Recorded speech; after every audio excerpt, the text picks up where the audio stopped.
अगर हम कहें कि हिंदी साहित्य में आंचलिकता का प्रभाव, तो वो कब नहीं था, शुरुआत ही उसी से हुई है। आंचलिकता मतलब लोक की चीज है, जो समाज की चीज है, और पहले चीज समाज में होती है, लोग उसको जीता है, अनुभव करता है, फिर कोई उसको अभिव्यक्ति देता है, शब्द देता है, वाणी देता है, और वो जन जन तक पहुंचती है। आंचलिकता पर इतनी खूबसूरत बात करने वाली ये हैं प्रोफेसर दीवा भट्ट। कुमाऊं विश्वविद्यालय के सुबन सिंह जीना परिसर के हिंदी विभाग से सेवानिवृत्त हुई हैं, कवि हैं, साहित्यकार हैं। नमस्कार मित्रों, दूरस्थ एवं मुक्त शिक्षा और संस्कृति की आवाज ये है उत्तराखंड मुक्त विश्वविद्यालय का community radio hello Haldwani. 91.2 megahertz की तरंगों पर आप इस रेडियो को सुन पा रहे हैं। दोस्तों, आपके अपने शहर हल्द्वानी में, जिसे मंडी का शहर कहा जाता है, जिसे तराजू का शहर कहा जाता है, आपका ये शहर संस्कृति और साहित्य के क्षेत्र में भी नए कदम बढ़ा रहा है।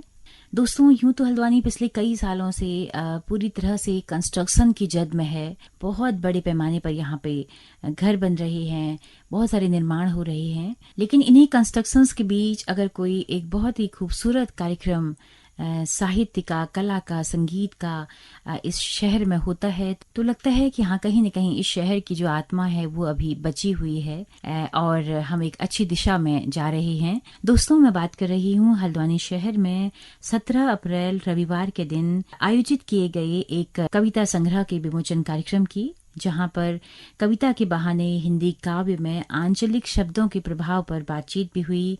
शहर के सबसे खूबसूरत जो लोग होते हैं, जो कला से जुड़े होते हैं, साहित्य से जुड़े होते हैं, संगीत से जुड़े होते हैं, उन लोगों की आमद इस कार्यक्रम में हुई थी। तो आप कल्पना कर सकते हैं कि कितना खूबसूरत ये कार्यक्रम था, और उतनी ही खूबसूरत वो लोकेशन भी थी जहां पर इस कार्यक्रम को मुकम्मल किया गया। हल्द्वानी शहर से लगभग 13-14 किलोमीटर दूर फतेहपुर के अपनी रसोई गार्डन में इस संगोष्ठी का आयोजन हुआ। शहर से और शहर के बाहर से भी कई सारे लोगों ने इसमें शिरकत की।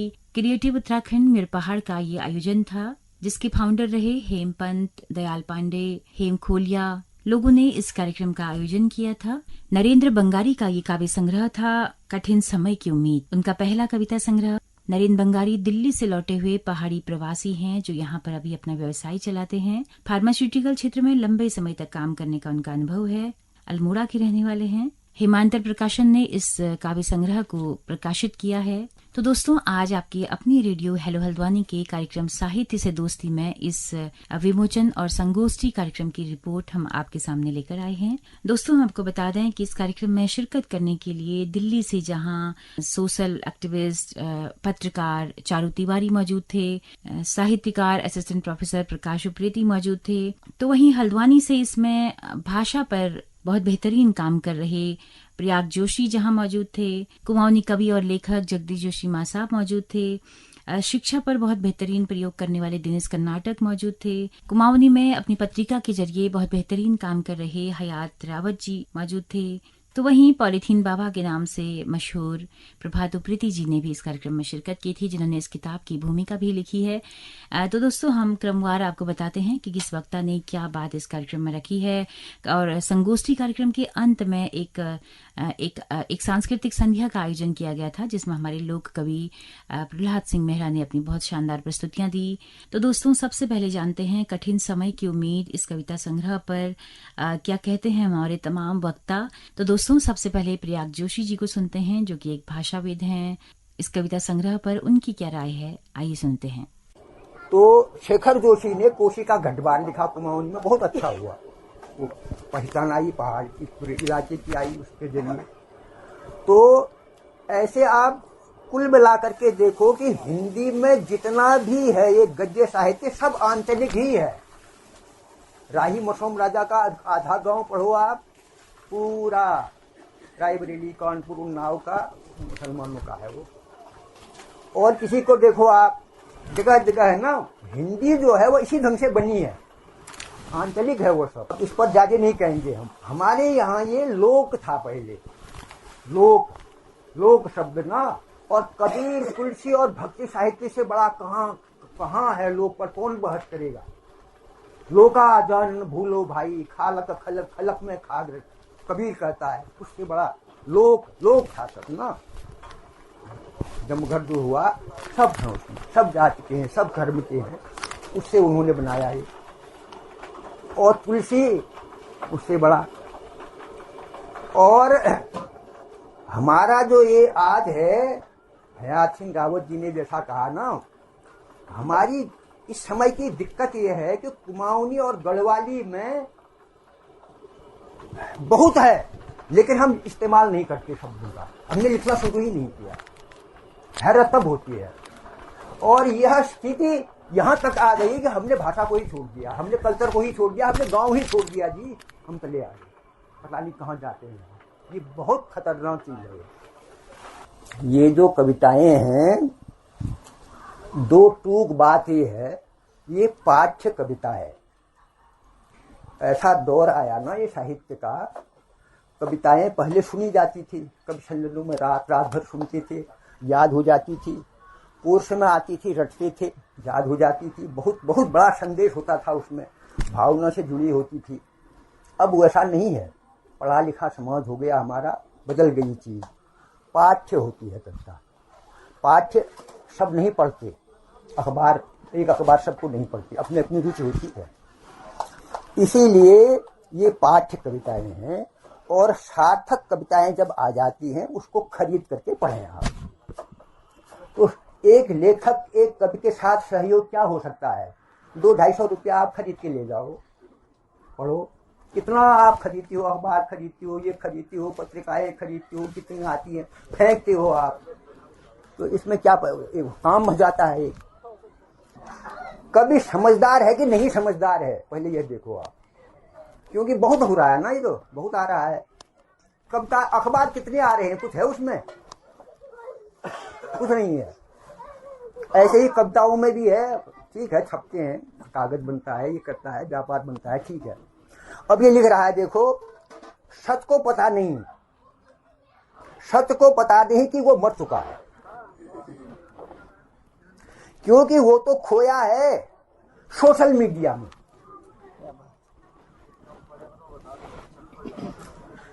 वह लगाता है ठहाके वर्चुअल मीडिया में, खेलता है रमी, भेजता है इमोजी, खुश होता है देखकर लाइक, जी रहा है बेखबर। समझ है कि नहीं? ये सब समझ रहे हैं कि नहीं? जो इनके पास वो है यंत्र, मेरे पास नहीं है, मेरे पास तो 1000 का भी नहीं है, उसमें भी पैसा ही नहीं रखता मैं, उसमें भी पैसा नहीं डालता हूँ। पैसा खत्म होने की मुझसे पहले उनको खबर हो जाती है। वहां जो बैठे हुए हैं ना, ये जो यंत्र लेकर के बैठे, 5 दिन पहले वो कह देता है आपका खत्म होने वाला है, डालो। माने हराम कर दिया है जीना, जीना। उस बदला किसी और को चाहते हैं, वो ऊपर से ठोक रहा है। व्यक्तिगत इंडिविजुअलिटी में कितना आक्रमण है ये, सही बात, कितना आक्रमण है ये। कोई जानदार देश के लोग होते तो जाकर के भस्म कर देते साले को। ये तो बचा है। तो कहता है क्योंकि वो तो खोया है सोशल मीडिया में, वह जगाता है अपने वर्चुअल मीडिया में, वह लगाता है अपने बर्तुआ में, खेलता रमी, भेजता है इमोजी, खुश होता है देखकर लाइक, जी रहा है बेखबर। इसको पता ही नहीं वो मर चुका है। और रसूख चारू ने खड़ा कर दिया है एक जमी सच। सच है कि नहीं? अगर ठीक से नहीं आ रहा है तो किताब खरीद के ले जाओ, पढ़ना आपको होगा। इस डमी सच में जो यह डमी सच, एक डमी सच जो दिखता नहीं है, महसूस भी नहीं होता, बस सुनाई देता है कानों कान। ऐसा सच जो भागता है सबसे तेज, शेयर मार्केट के इमोशंस की तरह, कागजों में जिया जाता है एक डमी सच। बिना पानी के बहती है नदी, उड़ते हैं कागज के जहाज, रोज होते हैं सृजन जो अदृश्य होते हैं। तो दोस्तों, प्रयाग जोशी जी को अभी आप सुन रहे थे, और नरेंद्र बंगारी के काव्य संग्रह कठिन समय की उम्मीद की विमोचन समारोह की रेडियो रिपोर्ट हम आपको सुना रहे हैं। उसी सिलसिले में हमारे कुमाऊनी के कवि जगदीश जोशी माँ साहब ने इस कविता संग्रह पर क्या बात रखी, आइए सुनते हैं। शहर की भीड़ भाड़ से दूर तू गली से गुजर रही होगी, तेरे गहनों से खनखनाती थी बाजरे की फसल रही होगी। तो आज तो देखिए कि शहर की भीड़ भाड़ से दूर शांत वातावरण में इतना इस तरह का कार्यक्रम होना अपने में एक बहुत बड़ी उपलब्धि है। नरेंद्र बंगारी जी जो एक सौम्य और युवा व्यवसायी भी है और कवि भी हैं, तो मैं उनके उज्जवल भविष्य की कामना करता हूँ। और हमारे बुजुर्ग साथी हैं जगदीशन पंत जी, उन्होंने सुदामा पांडे धूमिल के काव्य की सामयिक यथार्थ के नाम से एक समालोचनात्मक पुस्तक लिखी है। वह एक बार उन्होंने बताया था कि मेरी पीएचडी धूमिल पर हुई है, तो मैंने लगा इसकी पीएचडी धूमिल पर होगी तो वो कुछ न कुछ सुलझे हुए विचारों का और नए विचारों का होगा। कविता हो, साहित्य हो या कहानी हो, उसको समाज के सबसे सुदूर क्षेत्र में रहने वाले व्यक्ति की अभिव्यक्ति होनी चाहिए। साहित्य में जब परिवर्तन होता है तो नया कवि आता है, वो अपनी नई आवाज के साथ आता है, अपने नई मुहावरे के साथ आता है। आने वाला साहित्यकार पुराने साहित्यकार को मूर्ख समझने लगेगा, बाप को बेटा से मूर्ख समझने लगेगा। ये एक ऐसी, और ये एक जरूरी सामने हो रहा है, ये एक क्रिटिसिज्म के रूप में भी होता है। और वो क्रिटिसिज्म जब होगी तब नया साहित्य जन्म लेता है, तो नई पीढ़ी नए तरीके से सोचता आती है। तो उसने ऐसे क्या, फिर बाद में अलेक्जेंडर वगैरह ये आते हैं, टॉमस ग्रे वगैरह, या गांव के लोगों कब्रिस्तान में बैठ के वो कविता लिख रहे हैं, गांव के कब्रिस्तान में बैठ के, और उसमें वो दर्शन वगैरह गांव के लोगों के बारे में सोचते हैं और कहते हैं भाई इनमें भी तो कोई मिल्टन होगा, कोई शेक्सपियर होगा, कोई बहुत बड़ा राजा भी होगा, कोई होता, अगर इनको भी अवसर मिलता ये भी वहां तक पहुंच सकते थे। तो हमको वो बात भी अच्छी लगती है। तो साहित्य में, तो अब यहाँ पर हिंदी साहित्य में जब हम आते हैं तो हिंदी साहित्य में अगर देखें तो कबीर से लेकर ही आंचलिकता हमारे सब जगह दिखाई देती है। कबीर तो मेरे ख्याल से वो आम आदमी की ही बात करता, वो कोई किसी बड़े आदमी के बारे में कह रहा हो या उसको कह रहा हो, ऐसा हमने कबीर का नहीं देखा। अब तुलसीदास का भी देखा है, उनका तुलसीदास का रामचरितमानस को देखते हैं तो हमारा उसका नायक क्या करते हैं, जंगलों बिहड़ों में घूम रहा है। अब ये भी एक आंचलिकता है भाई। तो ऐसे धीरे धीरे आते हुए अब जैसे हमारे कुमाऊनी की है, उपन्यास में तो कहानी में तो बहुत कुछ आंचलिकता बहुत आई हुई है। मनोहर श्याम जोशी ने भी यहाँ तक कि अपने उपन्यास का शीर्षक ही कसब रखा है जो कुमाऊनी शब्द है। और ऐसे ही फिर हिमांशु जोशी ने भी यहाँ के बैकग्राउंड पर उस पर सब नेपाल का भी लिया है, उन्होंने उस पर भी बहुत कुछ लिया है। शिवानी ने यहाँ का के संवाद रखे हैं, मुझे आज भी याद है उनके पता नहीं किसी उपन्यास में निखानी झंझे एक उन्होंने उसमें लिखा हुआ था, वो एक डायलॉग है उनका उसमें। तो इस तरह से ये आंचलिकता साहित्य में आई जाती है। जब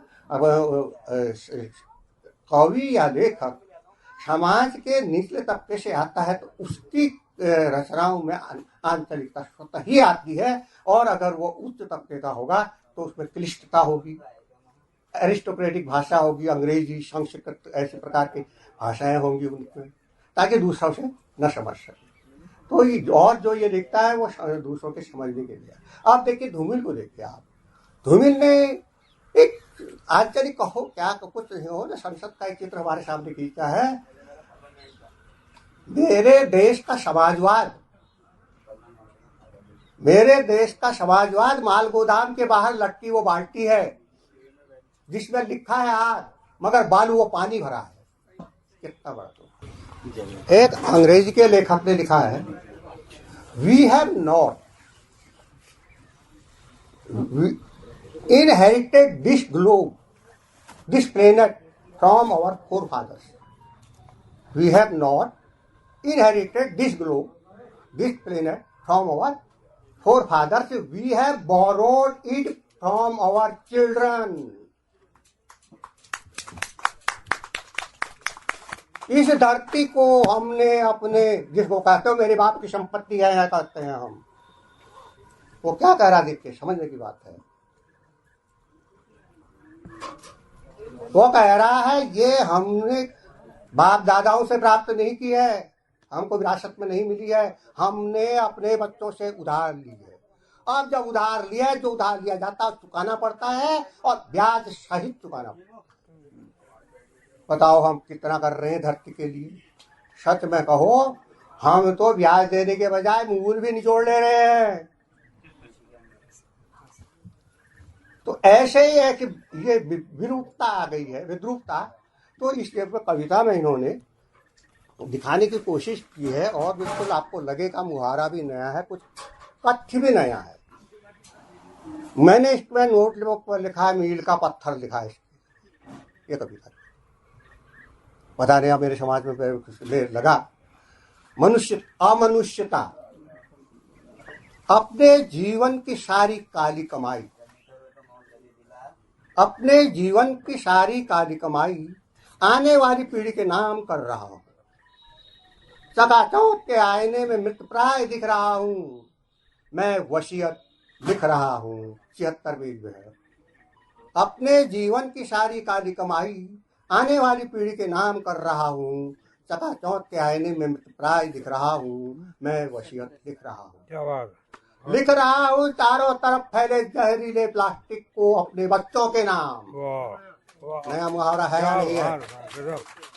मैंने कहा लिख रहा हूं चारों तरफ फैले जहरीले प्लास्टिक को अपने बच्चों के नाम।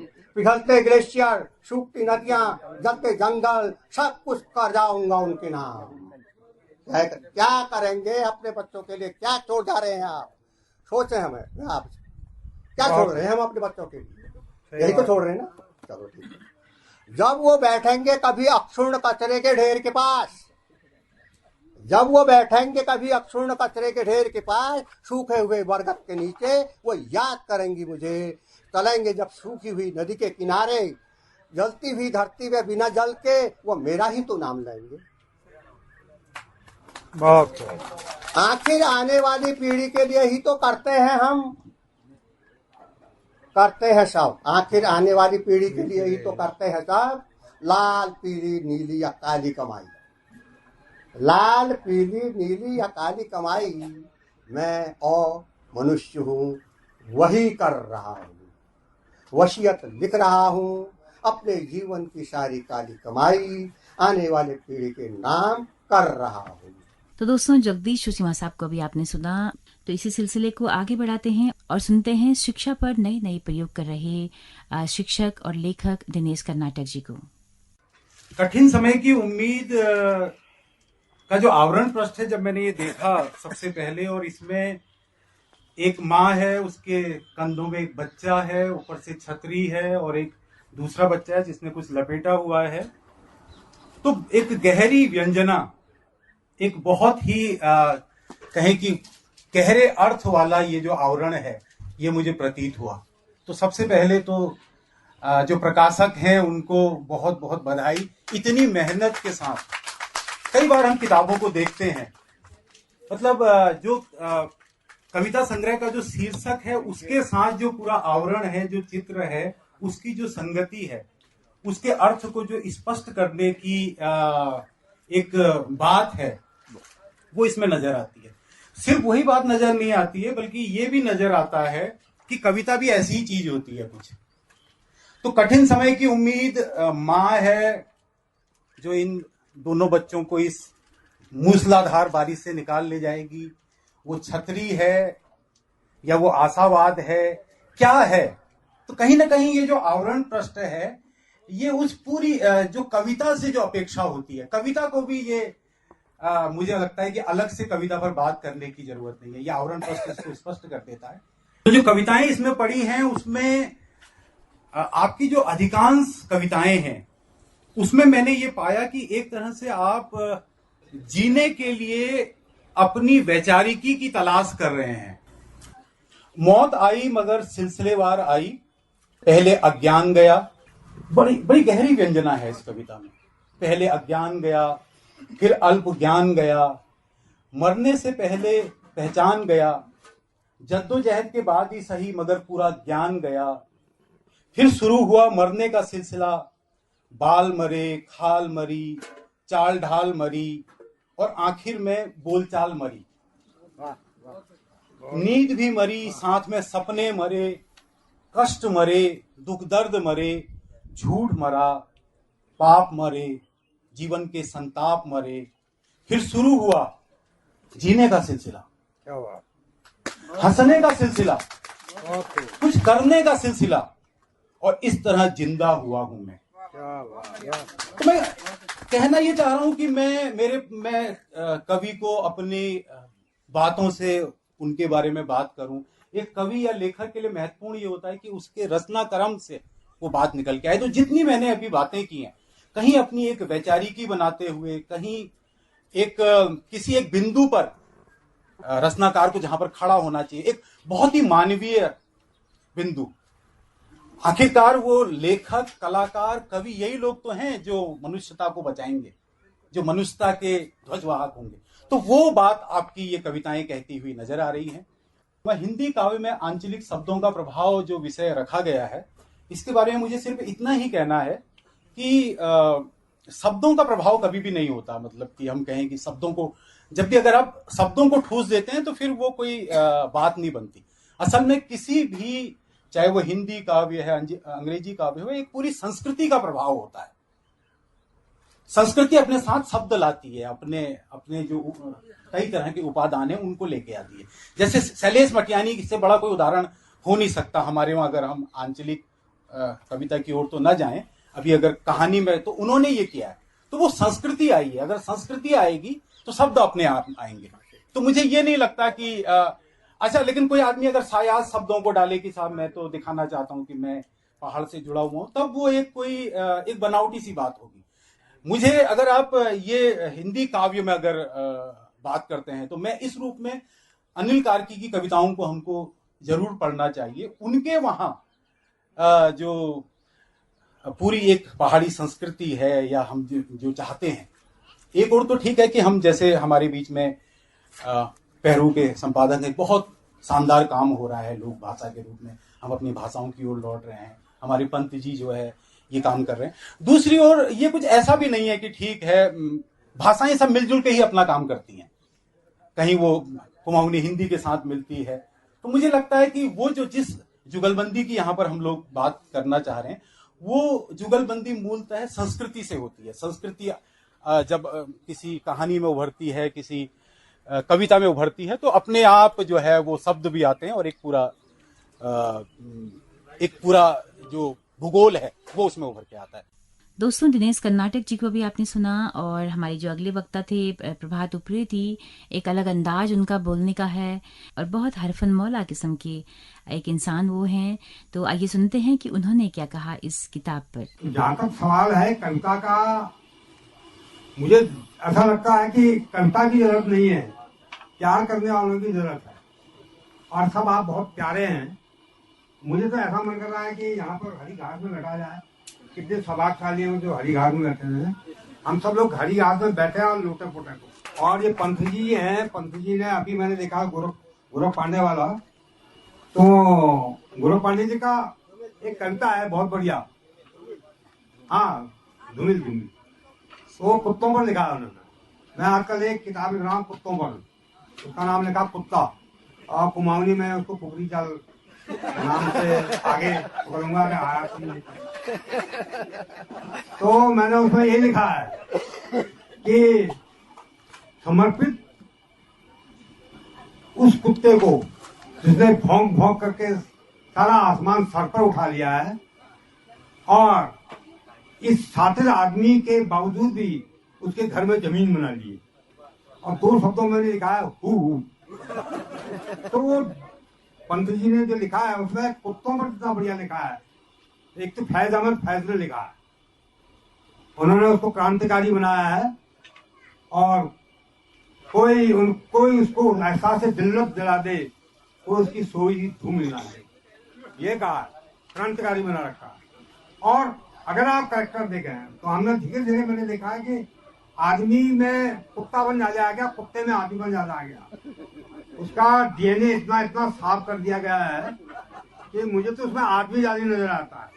कुत्ते को आदमी को देख के मैं डर जाता हूँ, पता नहीं कब भुगा दे। दोस्तों, दीवा भट्ट हिंदी विभाग से सेवानिवृत्त प्रोफेसर हैं। आंचलिकता को लेकर उन्होंने बहुत ही बेहतरीन बात कही है। हम चाहते हैं कि आप सब लोग भी इस बात को जरूर सुनें। अगर हम कहें कि हिंदी साहित्य में आंचलिकता का प्रभाव, तो वो कब नहीं था, शुरुआत ही उसी से हुई है। पहले आंचलिकता मतलब लोक की चीज है, जो समाज की चीज है, और पहले चीज समाज में होती है, लोग उसको जीता है, अनुभव करता है, फिर कोई उसको अभिव्यक्ति देता है, शब्द देता है, वाणी देता है, और वो जन जन तक पहुंचती है। उसके बाद वो धीरे धीरे परिनिष्ठित भी होती है। तो हिंदी साहित्य का तो शुरुआत अगर हम देखें तो वहीं से हमारे जो पृथ्वीराज रासो एक लोक काव्य से लिखा गया बना हुआ एक साहित्य का है। जयसी ने पद्मावत लिखी, कितनी लोक की चीजें हैं उसमें, सारी लोक भाषा शब्दावली पूरी लोक की है। पिबसू कहे उ संदेशड़ा, हे भंवरा हे काग, सो धनी बिरहा जरी मुई, तेहिक धुआं हम लाग। तो कहाँ आंचलिकता नहीं है इन शब्दों में। तो वो सब है। मध्यकालीन भक्ति काल का साहित्य आया तो दक्षिण से लेकर के उत्तर भारत तक जो संत लोग धर्म का प्रचार करते करते सामाजिक परिवर्तन कर रहे थे, उसमें उन्होंने हिंदी पट्टी के ही नहीं दूसरी भाषाओं के, अहिंदी भाषी राज्यों के भाषाओं के शब्दों को भी लाते रहे और हिंदी में मिलाते रहे, और सब आंचलिक शब्द थे। आंचलिक संस्कृति का सम्मिश्रण हो रहा था, आंचलिक तत्व उसमें आ रहे थे और समाज बदल रहा था, इस तरह से बदला है। तो इस आंचलिकता ने तो बहुत कुछ दिया है हमको। बीच बीच में हम लोग अपने को बहुत शुद्ध, बहुत अच्छा और बहुत विद्वान और विशेष दिखाने के लिए जरा कठिन शब्दावली की ओर को, विशेष साहित्यिक तत्वों की ओर को, परिभाषाओं की ओर को मुड़ जाते हैं, लेकिन लौट लौट करके फिर उसी आंचलिकता की ओर को मुड़ना पड़ता है। तो अभी जो ये आंचलिक शब्दों का ज्यादा प्रयोग हो रहा है, तो आंचलिक शब्दों का ही नहीं, आंचलिक अवधारणाओं का भी प्रयोग हो रहा है। दोस्तों, कुमाऊनी पत्रिका पहरू के संपादक हयात रावत जी ने कई सारी चिंताएं जाहिर की इस संगोष्ठी के बहाने। आइए सुनते हैं कि वो क्या कह रहे हैं। मैं नरेंद्र बंगारी जी को बधाई देता हूं इस कविता संग्रह के विमोचन के अवसर पर। कठिन समय की उम्मीद। मैं एक कुमाऊनी में पत्रिका निकालता हूं पिछले 14 साल से। हमारी संस्था है कुमाऊनी भाषा साहित्य एवं संस्कृति प्रचार समिति, उसके माध्यम से हम एक पत्रिका निकाल रहे हैं। कुमाऊनी भाषा को आगे बढ़ाने का एक अभियान लेकर के चले हुए हैं। तो मैं जब लोगों से मिलता हूं कि ये अपनी भाषा को आगे बढ़ाना है तो इसको पढ़िए, पहरू लगाइए, इसके सदस्य बनिए, तो लोग टकासा जवाब देते हैं कि टाइम ही नहीं है भाषा पढ़ने का।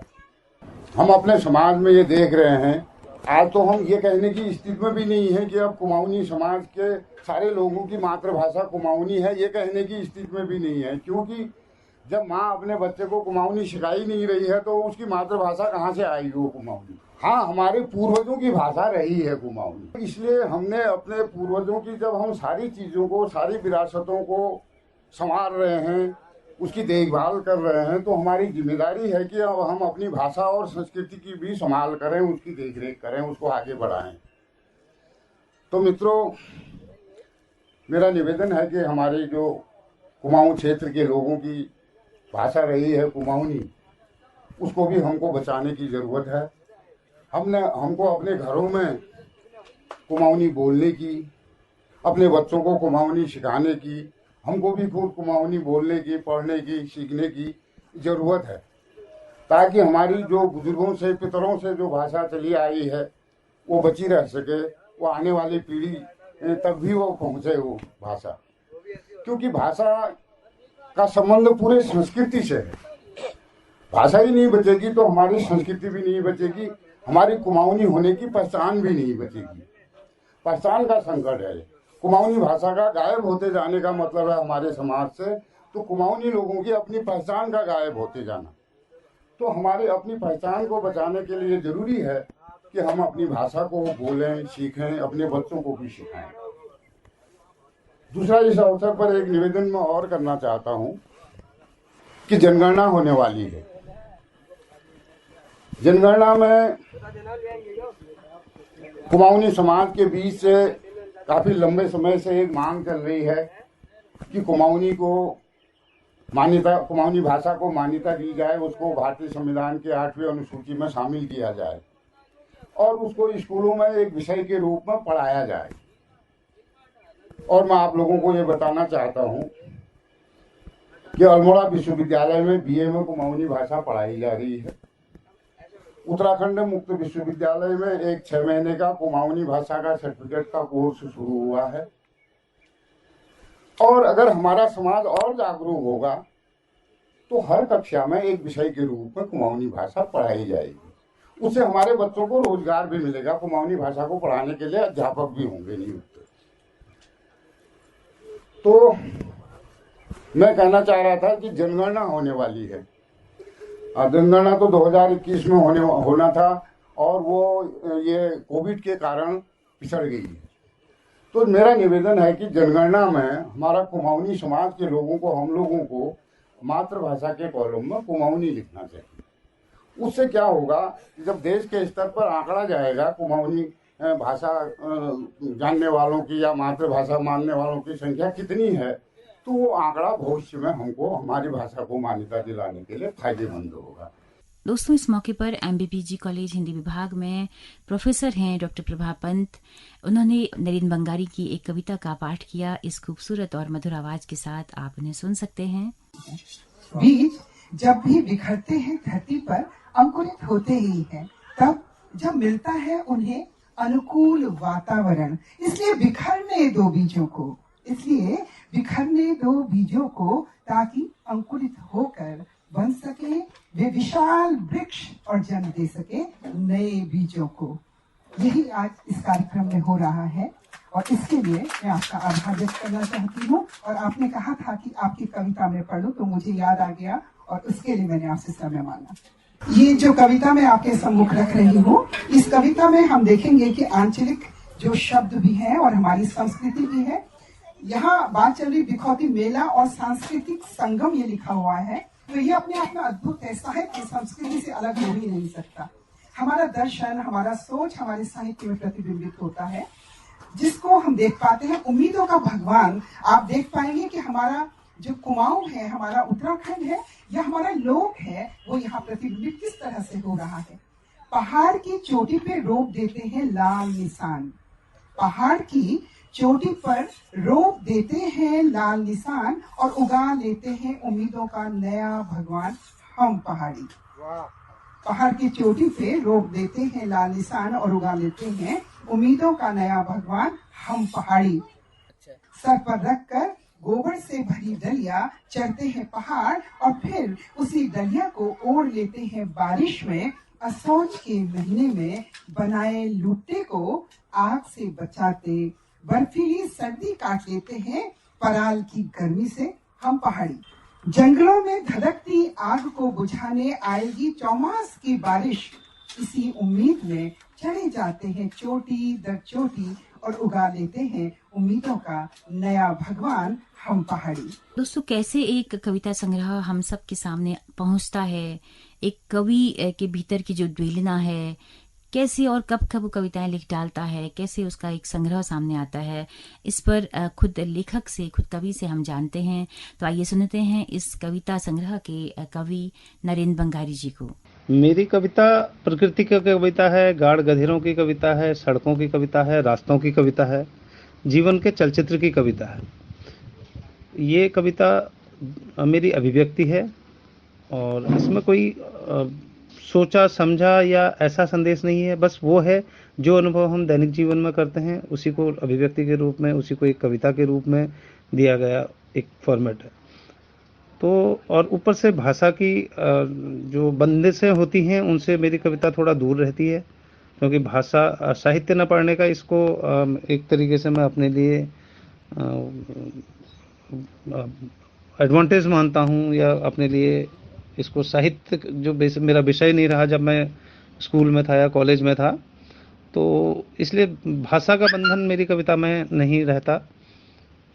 बाकी मुझे तो मेरी कविताएं को बहुत सामान्य सी लगती हैं, बट प्रबुद्ध जन, जब प्रभात प्रीति जैसे प्रबुद्ध जन या चारुदा जैसे लोग ने सुझाव दिया कि ये कविताएं पब्लिक तक या लोगों तक पहुंचनी चाहिए, तो कविता एक किताब भी बन पड़ी। दोस्तों, कार्यक्रम में अजीम प्रेमजी फाउंडेशन के भास्कर उप्रेती जी ने, जो कि एक कवि भी हैं और साहित्य के अध्येता हैं, उन्होंने अपनी बात रखी। आइए सुनते हैं कि वो क्या कहते हैं इस काव्य संग्रह और इस खूबसूरत से आयोजन के बारे में। मुझे लगता है वो उम्मीद वाला जो शब्द है उसको वो दिए ढूंढने पड़ेंगे। जैसे चारूदा बहुत समय से उम्मीद जगाने की कोशिश करते रहते हैं और छोटी सी भी उम्मीद मिलती है तो वहां पहुंच जाते हैं।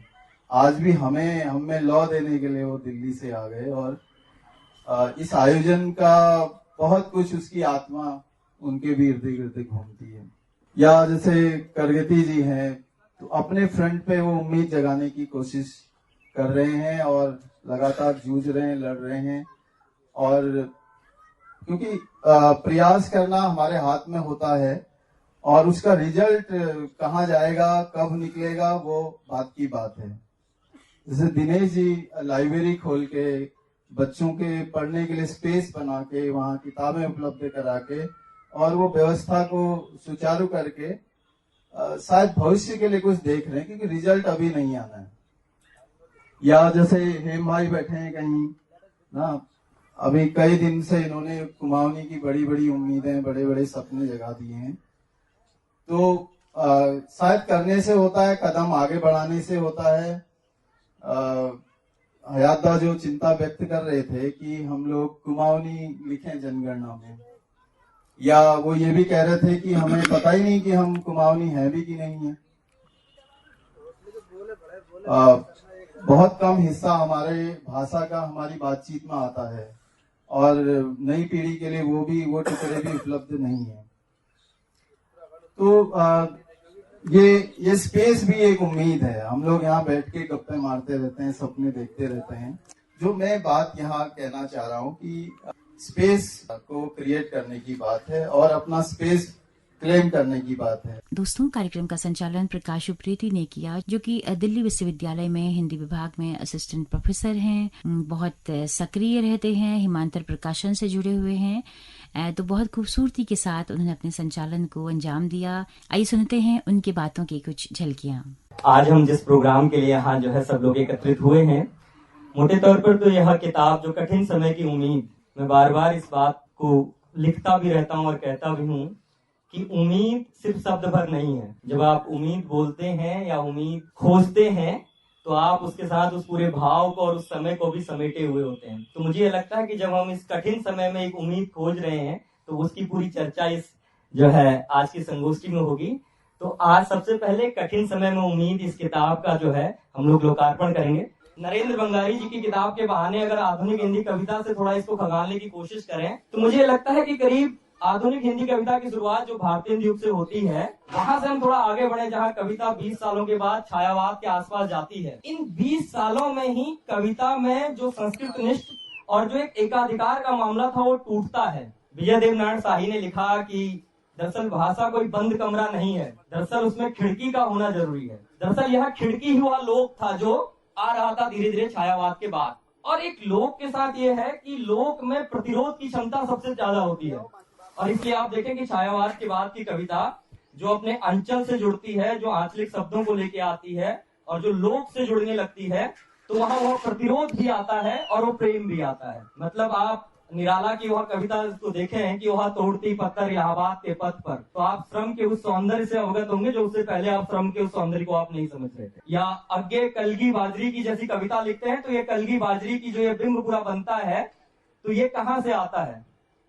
तो मुझे लगता है कि हिंदी कविता में जैसे जैसे लोक और अंचल के शब्दों का आना होता है वैसे वैसे कविता में एक लय भी आती जाती है कि कविता धीरे धीरे खड़ी बोली से जो है गद्य में हो रही थी, हम लोग छंद को छूट रहे थे, लेकिन उसके बावजूद जो कविता की लय थी वह लय लोक से ही निकल कर आ रही थी और लोक से ही बन रही थी। तो दोस्तों, इस पूरे आयोजन के नेपथ्य में रहने वाले चारू तिवारी जी ने भी अंत में कार्यक्रम में बात रखी। तो चलते चलते चारू तिवारी जी की बात जरूर सुने। जो आपने शब्द और जो आंचलिकता पर बात की, उस पर निश्चित रूप से लोक एक इतना बड़ी चीज है जिसको वो एक अम्ब्रेला है जिस लोक में सारी चीज समाहित हो जाती है।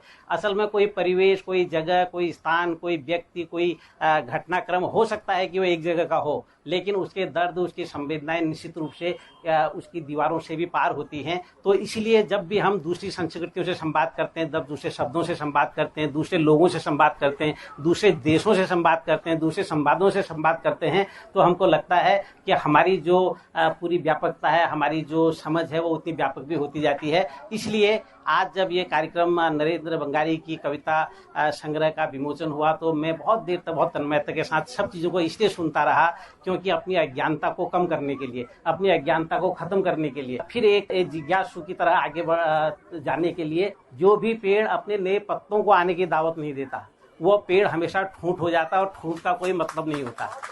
और लेकिन मुझे इस बात की बहुत खुशी है कि जो हमारे तमाम वृक्ष, बड़े पेड़ यहाँ बैठे हैं, इन्होंने हम सब लोगों को आने की दावत दी है। तो इसलिए आपका जो सृजन है, आपका जो किया हुआ है, निश्चित रूप से हमेशा स्थायी रहेगा और लोगों के बीच में रहेगा। दोस्तों, साहित्य के इस बहुत ही खूबसूरत आयोजन में शहर के तमाम सारे लोगों ने शिरकत की। बहुत विविधता भरे लोग इस आयोजन में शामिल रहे, जहां एक तरफ एकेडमिक्स लोग थे। उत्तराखंड मुक्त विश्वविद्यालय में अंग्रेजी विभाग में प्रोफेसर एच.पी. शुक्ला इस कार्यक्रम में पूरा रहे। प्रोफेसर गिरिजा पांडे जी ने इसमें शिरकत की। हल्द्वानी शहर के जाने माने सीए सरोज आनंद जी इस कार्यक्रम में बहुत शिद्दत के साथ जुड़े रहे। किशोर गहतोड़ी जी शैमरॉग स्कूल के जो संचालक हैं वो इस कार्यक्रम में शामिल रहे। और भी शहर के तमाम सारे लोगों ने इस कार्यक्रम में बहुत जिंदादिली के साथ में शिरकत की। तो दोस्तों, आपके शहर हल्द्वानी में हुए साहित्य के इस खूबसूरत कार्यक्रम की एक रेडियो रिपोर्ट हमने प्रस्तुत की। अगर ये कार्यक्रम आपको पसंद आया हो तो अपना फीडबैक हमें जरूर दीजिएगा। हमारा रेडियो एक कम्युनिटी रेडियो है, सामुदायिक रेडियो है, जिसकी पहुंच रेडियो में केवल हल्द्वानी शहर तक है। लेकिन अगर आप दूर दराज पहाड़ों में या देश के किसी भी हिस्से में इस रेडियो को सुनना चाहते हैं तो हमारे YouTube चैनल के जरिए आप इन कार्यक्रमों को सुन सकते हैं। हेलो हल्द्वानी नाम से हमारा YouTube चैनल है, फेसबुक पेज है। आपके फीडबैक का हमें बहुत बेसब्री से इंतजार रहेगा। इसी के साथ अपनी रेडियो मित्र सुनीता भास्कर को दीजिए इजाजत। नमस्कार।